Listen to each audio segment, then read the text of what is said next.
Start करें। So, good morning, everyone. So, as a part of my daily mentorship program, daily live mentorship program, I'll be covering theme-based current affairs. उसी से related, I'll be providing you content, and simultaneously, I will be also providing you with means one question. ठीक है? So, उसका भी आपको immediately live answer writing करना है. So, the holistic plan about this daily live mentorship program is I'll be covering theme-based current affairs. I'll be explaining you the entire current affair. I'll be providing you with the content. I'll be also providing you with one main question and you have to write answer to it. ठीक है? So the today's topic is the India's agriculture export policy. So first of all, before starting with this topic, we need to have some amount of information or we need to have some kind of data with respect to this. ठीक है? So इससे related अगर data देखें तो India का agricultural export कितना है ये हमें पता होना चाहिए. ठीक है. So if you talk about India's agricultural export, the current India's agricultural export it is somewhere around $48 billion. ठीक है. इंडिया का एग्रीकल्चर एक्सपोर्ट जो है it is somewhere around $48 billion. ठीक है. $48 बिलियन के आसपास का इंडिया का ट्रेड है. ठीक है. इंडिया का एक्सपोर्ट एग्रीकल्चरल एक्सपोर्ट है. ठीक है. India had a target that it will achieve somewhere around $60 billion in 23-24, but it fell short of this. ठीक है. बट हमें बस इतना ही याद रखना है, इंडिया का एग्रीकल्चरल एक्सपोर्ट जो है इट इज अराउंड $48 बिलियन. ठीक है. सो and if you talk about the World Trade Organization statistical data, World Trade Organization WTO statistical data, India's agricultural export contribution in terms of entire world agricultural export, it is only 2.8%. ठीक है. ये world का जितना भी agricultural export होता है उसका ये केवल 2.8% है.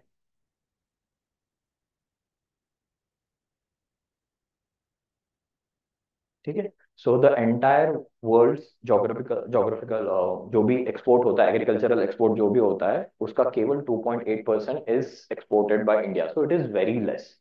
ठीक है. India was basically an agrarian dominated country. ठीक है. एग्रीकल्चर डोमिनेटेड कंट्री था, बट एक्सपोर्ट आप देखो तो बस 2.8% ही है. Then if you talk about import, in terms of import India का इंपोर्ट है 1.9%. इंडिया का इंपोर्ट है अराउंड 1.9%. सो बेसिकली इससे हम एक चीज कह सकते हैं that India enjoys a little bit of surplus with respect to agricultural trade. ठीक है. With respect to agricultural trade India enjoys some kind of surplus. ठीक है. तो ये वही डेटा की बात. Next. Yes.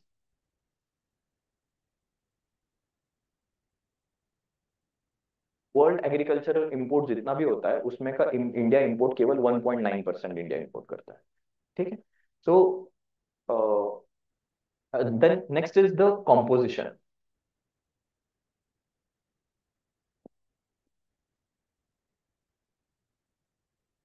Next is the composition. So if you talk about the agricultural export composition of India, India से जो भी एग्रीकल्चर प्रोडक्ट्स एक्सपोर्ट किए जाते हैं द मेजर चंक इसमें आ जाता है इसका rice. Then next is spices. Third is sugar cane. ठीक है. सो इंडिया से ये कुछ मेजर एग्रीकल्चरल कमोडिटीज है, गुड्स है जो एक्सपोर्ट किए जाते हैं. हमेशा याद रखना, rice, spices and sugar cane. ठीक है. ये इंडिया से बहुत ज्यादा एक्सपोर्ट किए जाता है. फिर उसके बाद कॉम्पोजिशन में अगर इंपोर्ट की बात करते हैं तो कौन सा एग्रीकल्चरल प्रोडक्ट्स है जो इंडिया सबसे ज्यादा इंपोर्ट करता होगा? Pulses, oil seeds. ठीक है. Palm oil and all. So basically we can say vegetable oil it forms a major component of India's import. ठीक है. इंडिया एग्रीकल्चरल प्रोडक्ट्स जो भी खाने के लिए तेल लगता है घर में वो हम इंपोर्ट करते हैं, पाम ऑयल एंड ऑल. ये हम मोस्टली इंपोर्ट करते हैं इंडोनेशिया और मलेशिया से हम इंपोर्ट करते हैं. ठीक है. Indonesia and Malaysia are world's largest producer of palm oil in the world. ठीक है. पाम ऑयल सबसे ज्यादा वहीं पे प्रोड्यूस होता है. तो इंडिया में जो भी वेजिटेबल ऑयल जो भी लगता है कुकिंग पर्पज के लिए वो सबसे ज्यादा इंपोर्ट किया जाता है. Almost around more than 40-45% component जो है वो सिर्फ वेजिटेबल ऑयल का ही है. बट इतना डेटा मत याद रखना. ठीक है. बस इतना याद रखना कि the biggest commodity in terms of agriculture that we import is vegetable oil. ठीक है, that is vegetable oil, almost 45% के आसपास। ठीक। So what government did कि यार India is enjoying little bit of surplus with terms of agricultural products, ठीक है, तो हमें क्या करना चाहिए, इसको और भी ज्यादा improve करना चाहिए। So India, what India did is it came up with a policy of agricultural export policy in 2018, ठीक है, agriculture export policy in 2018। तो 2018 में एग्रीकल्चर एक्सपोर्ट पॉलिसी गवर्नमेंट लेकर आया, और इसमें गवर्नमेंट ने क्या बोला कि हम जो भी है एक्सपोर्ट है, इंडिया का एक्सपोर्ट जो एग्रीकल्चर एक्सपोर्ट है, इसको हम बढ़ाएंगे। We will ensure in doubling farmers income, ठीक है। हम टारगेटेड कुछ ऐसे प्रोडक्ट्स रहेंगे जिसको हम एक्सपोर्ट के लिए बढ़ावा देंगे, ठीक है। टारगेटेड एग्रीकल्चरल एक्सपोर्ट्स को हम बढ़ावा देंगे, जैसे कि फॉर एग्जांपल फ्रूट्स, वेजिटेबल्स, ठीक है। You people might be aware India has surplus horticulture production as compared to food grain production, ठीक है। सिंस लास्ट 10 years, पिछले 10 सालों में horticulture production has always been on a higher side as compare to food grains, ठीक है। Wheat, rice, बाजरा, ज्वार, इससे ज्यादा horticulture का प्रोडक्शन हो रहा है इंडिया में। वेजिटेबल्स, फ्रूट्स, ठीक है, क्योंकि इंडिया का पॉपुलेशन बहुत ज्यादा है, इंडिया का पर कैपिटा इनकम भी बढ़ते जा रहा है लोगों का। पहले लोग क्या थे, वो सिर्फ दाल, फिर उसके बाद जो भी कोर्स ग्रेन्स रहे वही खा के जीते थे। But nowadays we require different kinds of vegetables, खाने में हमें अलग अलग सब्जी चाहिए रहती, तो सब्जी तो महंगी रहती है एज कम्पेयर टू ग्रेन्स, ठीक है। So because of increasing per capita income of people of India, we are now focusing more on horticulture production, fruits and vegetables से। तो उसमें जो भी सरप्लस है वो हम क्या करने की कोशिश कर रहे हैं, एक्सपोर्ट करने की कोशिश कर रहे हैं, ठीक है। सो ये जो पॉलिसी बनाई गई, policy in agriculture export policy in 2018, ये सब इन्हीं चीजों पे फोकस करता था, ठीक है। बट आप लोगों को शायद पता होगा कि इंडिया का जो भी एग्रीकल्चर प्रोडक्ट जो एक्सपोर्ट किया जाता है, स्पेशली यूरोपियन कंट्रीज, फिर उसके बाद यूएसए एंड ऑल, वो लोग किसी ना किसी टाइप के सैंक्शन लगा देते थे, that is sanitary and phyto sanitary sanctions, ठीक है। तो वो सैंक्शन लगा देते थे, वो बोलते थे कि यार तुमने मैंगोज हमारे यहाँ पे सेंड किए, बट वो मैंगोज के ऊपर बहुत सारी मक्खियां थी, तो वो क्या करते थे, पूरा पूरा कंसाइनमेंट कैंसिल कर देते थे, बोल देते वापस लेके जाओ, ठीक है। तो वापस लेके जाओ, तो इससे क्या होता था, इससे फार्मर्स को, एक्सपोर्टर्स को लॉसेस होते थे, ठीक है। They use to face losses. So what government did through this agriculture export policy, it ensured that we are improving on cleanliness of these exported products, ठीक है। इसीलिए आजकल आप देख रहे होंगे कि जो भी फ्रूट्स वगैरह मार्केट में मिलते हैं उसको एक फोम का कोटिंग रहता है, व्हाइट कलर का एक मेश में फोम का कोटिंग रहता है, so that ensures good quality of the products, ठीक है। So through this agricultural policy we focused on improving our export, we focused on improving the values of the exported goods, we focused on increasing the farmers income through the export thing, ठीक है। So but still still we need to improve these as well, ठीक है। But still we need to improve our export policy. Now why do we need a better export policy, ये 2018 में थी, अभी almost 6-7 साल हो चुके हैं। So we still need a new export policy, ठीक है। Why we need new export policy, because there are certain issues और there are certain challenges with respect to this existing policy, ठीक है। तो थोड़ा सोच के बताओ क्या क्या चैलेंजेस हो सकते हैं या क्या क्या इश्यूज हो सकते हैं, क्या क्या इश्यूज हो सकते हैं।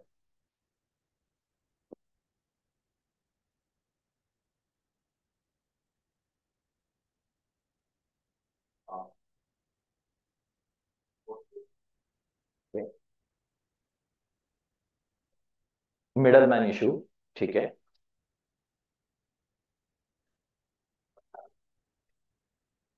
Okay, okay, so whatever the farmers, they are providing the goods or they are providing the agricultural products to the exporters, the farmers are not getting better value for that.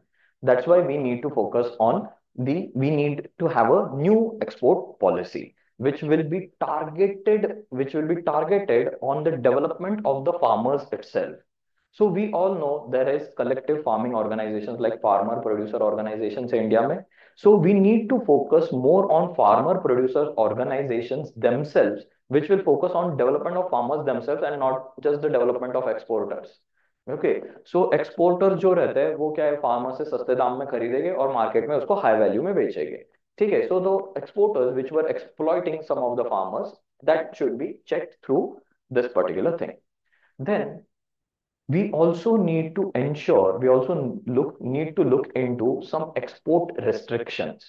ठीक है, government खुद export restrictions लगाती है, कब लगाती है? जैसे कि for example it's the winter months and during winter months usually the prices of the onion increases. ठीक है, तो अनियन के प्राइसेस लोकल मार्केट में इंडिया में बहुत ज्यादा बढ़ जाते हैं, तो फिर गवर्नमेंट क्या करती है, एक्सपोर्ट बैन लगा देती है। ठीक है, ताकि इंडिया में फिर उसका सप्लाई बढ़ सके। ठीक है, फार्मर्स लोग फिर एक्सपोर्ट ना कर सके, जो भी एक्सपोर्टर्स वो है वो एक्सपोर्ट ना कर सके, तो डोमेस्टिक लेवल पे सप्लाई बढ़ जाता है, तो ऑटोमेटिकली सप्लाई बढ़ जाता है किसी चीज का, तो उसके प्राइसेस डाउन हो जाता है। ठीक है, so to overcome the export restrictions we need to have a new policy. ठीक है, the government itself is put that itself is putting restrictions on the export, so we need to have a new policy। फिर उसके बाद आप लोगों ने एक term भी सुना होगा, मिनिमम एक्सपोर्ट प्राइस सुना है, एमएसपी सुना होगा आपने, मिनिमम सपोर्ट प्राइस सुना होगा, but are you aware about minimum export price? Minimum export price, okay. So let's say, for example, the farmers or the exporters, they are exporting, let's say, for example, mangoes. ठीक है, they are exporting mangoes to, let's say, UK, United kingdom, Uttarakhand नहीं, United kingdom. ठीक है, वो UK को, British को mangoes यहाँ से एक्सपोर्ट कर रहे हैं, बट मैंगोज के जो कॉस्ट है, ठीक है, इंडिया में लोकल डिमांड भी बहुत अच्छी खासी है मैंगोज की, बट उसके प्राइसेस अचानक से बहुत ज्यादा बढ़ जाते हैं। ठीक है, सो गवर्नमेंट क्या कर देता है कि उसके ऊपर लगा देता है एक मिनिमम एक्सपोर्ट प्राइस लगा देता है। लेट्स से कि मैंगोज बेचे जा रहे हैं, एक्सपोर्ट किए जा रहे हैं, mangoes are being exported at, let's say, 1000 rupees per KG. ठीक है, mangoes are being exported at 1000 rupees per KG. वही मैंगोज लोकल मार्केट में, लोकल मार्केट में वही मैंगोज मिलते हैं, let's say, 500 rupees per KG, 500 पर केजी पे मिल रहा है। बट अचानक से क्या हो जाता है कि इसके प्राइसेस है ना, लोकल मार्केट में ये इससे भी ज्यादा होने लग जाते हैं। ठीक है, इसके प्राइसेस बहुत ज्यादा बढ़ने जाते हैं, तो ऑब्वियसली लोग फिर मैंगोज वगैरह खरीदेंगे क्या? ठीक है, नहीं करेंगे, बट लोग क्या करेंगे, लोग चिल्लाना स्टार्ट करेंगे, इतनी महंगाई बढ़ गई, इतना inflation, people will start protesting. So what government will do, government will put a minimum export price. ठीक है, मिनिमम एक्सपोर्ट प्राइस लगा देगा, लेट से बोल देगा कि आप 1000 में बेच रहे हो ना, तो आपके ऊपर, आप 1000 से कम आप 1200 रुपए पर केजी पे एक्सपोर्ट करोगे, 1200 रुपए पर केजी पे एक्सपोर्ट करोगे। बट फिर ये 1200 रुपए पर केजी पे अगर आप एक्सपोर्ट करते हो, तो ऑब्वियसली सामने वाला कंट्री भी नहीं खरीदेगा, क्योंकि उसको भी वो बहुत ज्यादा महंगा कर रहेगा। ठीक है, उसको भी महंगा में मिलना स्टार्ट हो जाएगा, तो डेफिनेटली इसका जो फिर वो है, सप्लाई एक्सपोर्ट नहीं कर पाएंगे, तो उनको लोकल लेवल पे ही सप्लाई करने पड़ेंगे, एंड लोकल लेवल पे फिर डेफिनेटली सप्लाई बढ़ जाएगा, and ultimately prices will come down. Ultimately, the prices will come down. So what government does? Government imposes such kind of minimum export prices on agricultural products. So इसको भी check करने के लिए we need a better policy so that we do not have any kind of trade war with foreign countries. ठीक है, सो जैसे कि for example you people might be aware कि जो रशिया और यूक्रेन का वॉर चल रहा है, Russia and Ukraine, these are the world's one of the largest granaries. ठीक है, सबसे ज्यादा वीट प्रोडक्शन यहाँ पे होता है, and most of the African countries जो है they are dependent on Russia and Ukraine for the wheat. ठीक है, बट वॉर चल रहा है, तो अचानक से वहां पे क्या हो गया, सप्लाई बंद हो गया। ठीक है, सप्लाई बंद हो गया, तो ऑब्वियस सी बात है, they started facing food security issues. तो उसी तरीके से अगर किसी कंट्री में फूड सिक्योरिटी इश्यूज होता है, India is one of the largest exporter of rice. ठीक है, इंडिया से बहुत ज्यादा राइस एक्सपोर्ट होता है, तो अगर राइस का सप्लाई अगर हम बंद कर दे, तो डेफिनेटली ट्रेड वॉर हो जाएगा, वो लोग भी फिर कुछ ना कुछ सप्लाई हमें जो करते हैं वो बंद कर देंगे। So we need to have a better policy so that we are not restricting ourselves with respect to agricultural products। ठीक है, we are not restricting the trade with respect to agricultural products, so that's why we need a better policy. फिर उसके बाद global price sensitivity. Global level पे भी agricultural commodities के जो prices है वो ऊपर नीचे होते रहते हैं, ठीक है, which ultimately affects the farmers income. ठीक है। इंडिया में अभी भी एम्प्लॉयमेंट के मामले में अगर देखा जाए तो more than 50% of the India population it is still engage in agricultural activities. ठीक है। So all those things affect the farmers income. That's why we, to better realize, for better realization of global prices of agricultural commodity, we need to have a new agricultural export policy. ठीक है। फिर उसके बाद और एक concept आता है, that is, शायद आप लोगों ने सुना होगा, ये डिस्कस, वर्चुअल वाटर ट्रेड। सुना है क्या?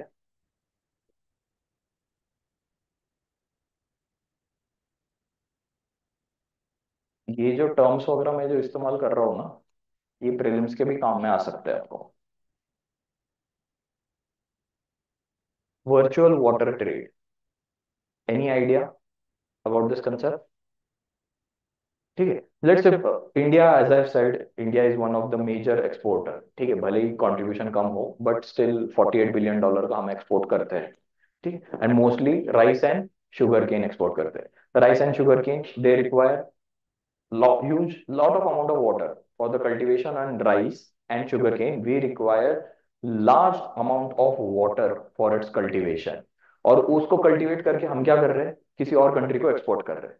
तो उसको जो लगने वाला, फॉर कल्टीवेशन के लिए लगने वाला जो पानी है वो भी तो उसके साथ जा रहा है, वो भी तो उसके साथ जा रहा है in virtual format. So virtual water trade, the amount of water utilized for the cultivation of different crops, and if those crops are being exported to some other country, उसे हम कहते हैं virtual water trade। क्लियर है? ये concept clear है अभी? I'll again repeat, the amount of water required for the cultivation of some XYZ crop, and we are then exporting those crops to some other nation. Along with that, we are also exporting water। ठीक है, तो उसे हम कहते हैं virtual water trade. ठीक है। And ऐसे बहुत से कंट्रीज है, जैसे कि फॉर एग्जांपल मिडल ईस्ट से हम क्या मंगाते हैं, क्रूड ऑयल मंगाते हैं, बट उनको रिटर्न में हम क्या दे रहे हैं? वहां पे तो कोई एग्रीकल्चर एक्टिविटीज नहीं होती है। Saudi Arabia, UAE, Qatar, Oman, they are deficit in agriculture. वहां पे हम सारा एग्रीकल्चरल प्रोडक्ट्स बेच रहे हैं और साथ ही साथ उनको पानी भी बेच रहे हैं हम, वर्चुअल फॉर्म में, इनडायरेक्ट फॉर्म में। वो हमको क्रूड ऑयल इतना महंगे में दे रहे हैं, तो हम लोगों ने भी जब एक्सपोर्ट कर रहे हैं, जब एक्सपोर्ट कर रहे हैं पॉलिसी के अंडर ये चीजों का भी ध्यान रखना चाहिए, नहीं रखना चाहिए? ठीक है। वो हमें अगर क्रूड ऑयल महंगे में बेच रहे हैं तो हम भी उनको इनडायरेक्ट वे में पानी बेच रहे, तो उसका भी प्राइसेस कैलकुलेट कर लेना चाहिए। ठीक है। So all these things need to be ensured in the export policy. ठीक है, this is a very important concept, ये बहुत इंपॉर्टेंट कंसेप्ट है।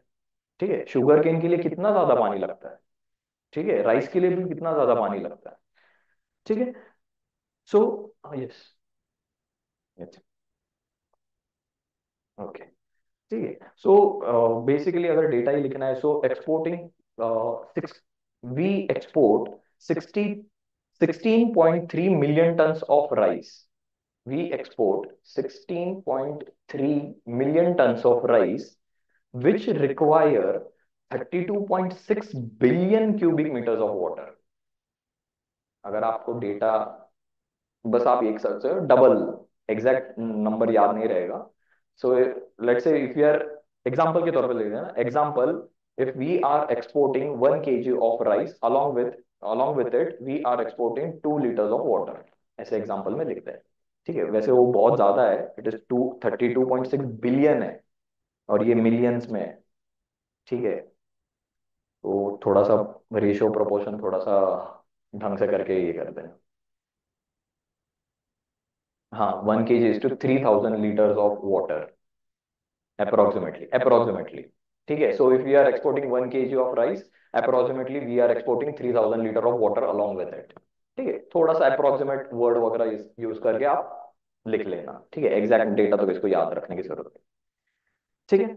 So these are the these are the aspects with related to agricultural export in India। So what are the steps that have been taken by the government to improve the agricultural export. एक तो policy था but वो भी थोड़ा सा outdated हो चुका है, that's why we need a new policy. So इसी से रिलेटेड ऑलरेडी जो steps that have been taken, that is improvement in the trade infrastructure। ठीक है, improvement in the trade infrastructure। Now most of the agricultural goods that we are exporting, they are quite bulky। ठीक है, जैसे कि for example wheat हुआ, फिर उसके बाद राइस हुआ, शुगर केन हुआ, they are packed in sacks and they are quite bulky, and we need to improve the trade infrastructure, logistics sector, in order to improve the export। ठीक है, in order to improve the export we need to have a better logistic sector। Then if you talk about most of the agricultural products, they have a fixed shelf life। ठीक है, उसका self life fix होता है। अगर wheat को वो अगर pack करके रखते हो तो चलो ठीक है, एक आध डेढ़ साल तक वो रहेगा, बट शुगर हाईली सेंसिटिव है। ठीक है, और अगर बारिश में वगैरह भीग जाए, वीट भी हो, अगर बारिश में वगैरह भीग जाए तो डेफिनेटली इश्यूज हो जाएंगे, the quality of the product will get damaged. So we need to focus on better trade infrastructure। So government has come up with, that is trade infrastructure for export scheme, trade infrastructure for export scheme by Ministry of Commerce। इसमें warehouses बनाए जा रहे हैं, फिर उसके बाद cold storage facilities, warehouses, cold storage facility वगैरह, trade infrastructure for export scheme, TIES, TIES, ministry of commerce, trade infrastructure for export scheme. Then we have one dedicated organization, that is Agricultural and Processed Food Export Development Authority, Agriculture and Processed Food Export Development Authority, APEDA। ठीक है, so this organization basically looks into the export of agricultural goods। ठीक है, Agriculture and Processed Food Products Export Development Authority। सो एक दो ढेर सारे schemes है, दो के भी आपको लोगों को नाम याद है, आप उसको एग्जाम में आंसर में आप इसको इस्तेमाल कर सकते हो। ठीक है, ये दो ही बस मैं बताता हूँ। Exam whenever you read current affairs on your own as well, that time you might come across many, but अभी तक नोट्स के लिए बस इतना ही इंपॉर्टेंट है। ठीक, सो अभी इसी से रिलेटेड वे फॉरवर्ड क्या होना चाहिए to improve agricultural export from India and as well as ensure farmer welfare in India. Way forward क्या होना चाहिए इससे रिलेटेड, क्या इनिशिएटिव्स लोगे इंप्रूव करने के लिए एग्रीकल्चर एक्सपोर्ट।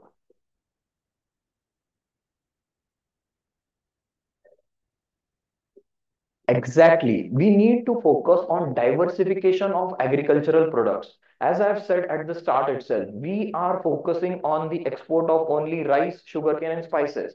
राइस चलो, शुगर केन तभी अभी थोड़ा थोड़ा रिसेंटली अभी ऐड हुआ है, राइस भी पिछले 40-50 साल में ऐड हुआ है, बट उससे पहले तो India was known only for one agricultural product, that is spices. सिर्फ स्पाइस ट्रेड के लिए इंडिया फेमस था, but now we are focusing on diversifying the agricultural products. We need to focus on diversifying the agricultural products.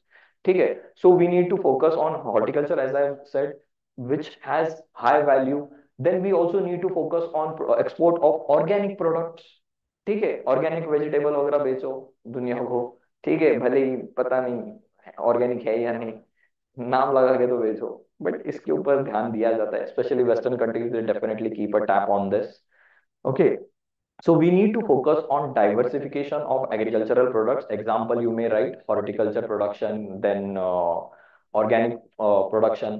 Then apart from this, we also need to focus on processing of agricultural products। ठीक है, सिर्फ हम corn अगर बेच रहे हैं, वो लोग उसका कॉर्नफ्लेक्स बना के हमको रिटर्न में बेच रहे हैं। ठीक है, सो हम ही कॉर्नफ्लेक्स बना के बेचते हैं ना। So we need to focus on processing of agricultural products। Okay, then, in order to increase the shelf life of the product, we also need to focus on technology। इरिडिएशन वगैरह सुना होगा। ठीक है, अनियंस, पोटैटोज, इनके ऊपर minute level of radiation से blast किया जाता है, so that their shelf life is improve. जो भी बैक्टीरियाज वगैरह रहेंगे वो किल हो जाते हैं थ्रू रेडिएशन। ठीक है, बहुत माइन्यूट नॉन हार्मफुल रेडिएशन उन पे किया जाता है, नॉन ह्यूमन हार्मफुल। ठीक है, बट जो बैक्टीरिया वगैरह रहेंगे वो मर जाते हैं उससे। We have centres in Maharashtra जहाँ पे प्रॉपर रेडिएशन इरेडिएशन वगैरह किया जाता है of agricultural products. We have in Rahuri, we have in Baramati as well, I think. ठीक है। Okay. So, we need to focus on technological aspect as well. Then, in terms of export of agricultural products, इसके इसके अंदर भी हम technology का इस्तेमाल किए कर सकते हैं। ठीक है, प्रॉपर RFID टैग्स वगैरह लगा के वी कैन इनपुट डेटा कि when this products were manufactured, कब, when they were packed and when they were supplied. ठीक है, कभी कभी क्या करते हैं दूसरे कंट्रीज के लोग, जो भी हमारे यहाँ से एग्रीकल्चर एक्सपोर्ट जाता है उसको पोर्ट्स में ही बहुत टाइम तक वैसे के वैसे रख देंगे, फिर बोलेंगे तुम्हारा माल खराब है लेके जाओ वापस से। ठीक है, अननेसेसरी ट्रेड रिस्ट्रिक्शंस लगा देंगे, phytosanitary and phytosanitary. So we need to focus on that as well. Then next aspect is we also need to improve technology with respect to agricultural production. जैसे कि for example हम artificial intelligence का इस्तेमाल करके जो भी production वगैरह होता है जैसे कि राइस वगैरह है उसको ऑप्टिमम इनपुट रिसोर्सेज कैसे लग सकते हैं।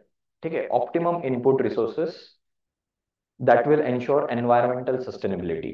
जैसे फॉर एग्जांपल अभी थोड़ी देर पहले कहा आप लोगों ने कि 1 kg राइस के लिए 3,000 लीटर पानी लगता है। ठीक है, जस्ट अज्यूम करते हैं, एग्जैक्टली मुझे भी नहीं पता। I sorry, I don't belong to, मतलब मेरा फार्मर से कोई ये नहीं है, बैकग्राउंड नहीं है। But let's say 1 kg rice production करने के लिए 3,000 लीटर पानी लग रहा है। So whatever techniques that we are required for that, we need to optimize them so that minimum amount of water will be required and that will ensure environmental sustainability. ठीक है, that will ensure environmental sustainability, so we need to focus on that as well. क्योंकि हम virtual water बहुत ज्यादा export कर रहे हैं, virtual water हम बहुत ज्यादा एक्सपोर्ट कर रहे हैं, so we need to focus on that aspect as well. So these are all the way forward with respect to agricultural export from India. एक तो हमें ट्रेड रिस्ट्रिक्शन से रिलेटेड काम वगैरह करने हैं वे फॉरवर्ड में, फिर उसके बाद ट्रेड इंफ्रास्ट्रक्चर, एग्रीकल्चर प्रोडक्ट का ट्रेड इंफ्रास्ट्रक्चर से काम करना है। Third thing is we need to focus on diversification of agricultural export and and में एनवायरमेंट सस्टेनेबिलिटी से रिलेटेड एग्रीकल्चर प्रोडक्शन इंडिया में होना चाहिए। ठीक है, क्लियर है way forward? Yeah, floriculture. Exactly. You can write about horticulture, you can write about floriculture and all. ठीक है, आप आपकी तरीके से लिख सकते हो। I'll share the notes with respect to this particular topic with you all people. हाँ, okay, okay, fine. So, today we'll look into only one topic because of some technical issue. ठीक है, so India agriculture export policy, एक बार इसका मैं वापस से summarise करता हूँ डेटा। ठीक है, India export is somewhere around $48 billion. India का टारगेट था $60 बिलियन का, but unfortunately we have fallen short of that. But $48 billion है, बस इतना याद रखना है आपको। As per WTO report, India का एक्सपोर्ट जो है it is around 2.8% of the global export, and import जो है it is 1.9% of the global import. ठीक है, import of agricultural product only. ठीक है, कॉम्पोजिशन की अगर बात करते हैं, एक्सपोर्ट में कॉम्पोजिशन में मेजर चंक जो है that is rice, spices and sugar cane. ठीक है, rice, spices and sugar cane, these are the major agriculture products which are exported from India. Imports की अगर हम बात करते हैं एग्रीकल्चरल इंपोर्ट्स की, तो मेजर कंपोनेंट है दैट इज वेजिटेबल ऑयल। ठीक है, वेजिटेबल ऑयल हम मोस्टली इंपोर्ट करते हैं from Indonesia and Malaysia, palm oil वगैरह, and little bit of pulses and all. Though India is the largest producer of pulses in the world. ठीक है, India में सबसे ज्यादा पल्सेस का प्रोडक्शन होता है, but still we had to import. Why? हाँ, consumption, that you can say population. India का still major population of India is vegetarian population and we need protein as a best source of energy, तो इसके लिए हमें pulses import करने पड़ते हैं। ठीक है, so composition में vegetable oil, pulses, these are all imported by India। ठीक है, फिर उसके बाद we had a policy in 2018 which focused on improving the farmers' income, the better targeting of the export products. But still, there have been some lacunas in this, so we need a new policy now. ठीक है, इसको 7 साल हो चुके हैं, but we need still need to have a new policy because we weren't able to achieve the targets। ठीक है, 23-24 का टारगेट था एग्रीकल्चर एक्सपोर्ट का $60 बिलियन का, बट कितना हुआ एक्सपोर्ट? $48 बिलियन का। ठीक है, तो बहुत शॉर्ट पड़ गया। So we need to have a new policy and उसी से रिलेटेड फिर वे फॉरवर्ड। ओके, इससे रिलेटेड दो तीन एस्पेक्ट के कंसेप्ट है, that is maximum export price and the virtual water trade. ठीक है, आप लोग इकोनॉमी में भी शायद ये लोग वापस से आपका ये कहीं ना कहीं कवर हो जाएगा, maximum export price and all. तो मुझे आई डोंट थिंक कि डिटेल में उसको जाना चाहिए। Okay, being current affairs session. ठीक, सो इससे रिलेटेड एक क्वेश्चन आज का लिख लेना मेंस का। Question is, evaluate the impact of evaluate the impact of trade policies, evaluate the impact of trade policies on India's agricultural exports, agricultural exports and imports. Evaluate the impact of trade policies on India's agricultural exports and imports. Full stop. How have how have these policies how have these policies influenced the agricultural trade balance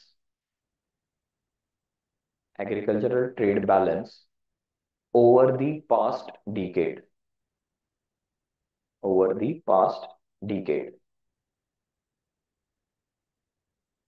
Okay, so I'll again repeat the question. Evaluate the impact of trade policies on India's agricultural exports and imports. Full stop. How have these policies influenced the agricultural trade balance over the past decade?